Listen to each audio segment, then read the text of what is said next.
উঠবেন না। সিটি কর্পোরেশনের ওই যেখানে গরিব মানুষগুলো কাপড় চোপড় বিক্রি করে ফুটপাতের কাপড় কিনবেন না।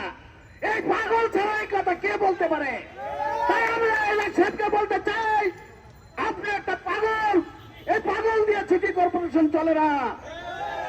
ব্যাটারি রিক্সার ভাড়া কম, আপনি জানেন না?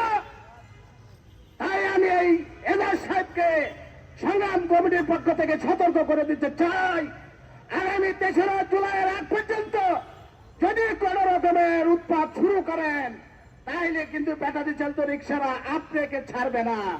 এই পর্যায়ে এখন আমাদের সভার সমাপ্তি ঘোষণা করবেন আজকের সভার সভাপতি, ঢাকা মহানগর শাখার সহসভাপতি শ্রমিক নেতা জালাল উদ্দিন।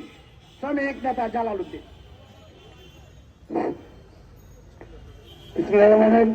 আমার এখন কোনো বক্তব্য নাই। আমার নেতৃবৃন্দরা বলছে আমাদের আগামী দিনের যে কর্মসূচি, আমি শুধু দুইটি কথা বলবো। আমি এটুকু বলবো যে আমাদের ম্যাসের আগুন দিলে মনে করেন পানি দিয়া থামে, কিন্তু মনের আগুন কিন্তু পানিতে থামে না। এই রিক্সার উপরে আঘাত করে আমাদের যে রিক্সা চালক ভাইয়ের ফ্যামিলির ভিতরে আঘাত করেছেন, এই আঘাত যদি আগুন জ্বলে সারা বাংলাদেশে, আমার মনে কোনো ফায়ার সার্ভিসও কুলাইব না। আমরা কিন্তু আমরা স্পষ্ট আকারে বললাম, যদি আমাদের অন্তরের আগুন জ্বলে তাহলে কোনো ফায়ার সার্ভিস মনে হয় আমাদের আগুন নিভাইতে পারবে না।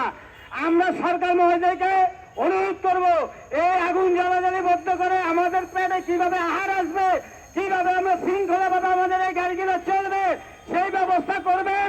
আমাদের বুকের উপরে বুলডোজার চালাবেন না। সারা বাংলাদেশে অটো রিক্সা চালকরা যাতে আমাদের রাস্তায় না নামতে হয় সেই দিকে আমাদেরকে নিবেন না।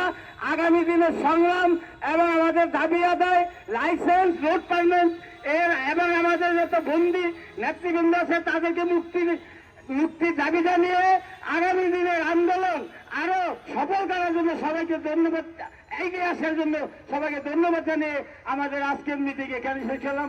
সবাইকে ধন্যবাদ।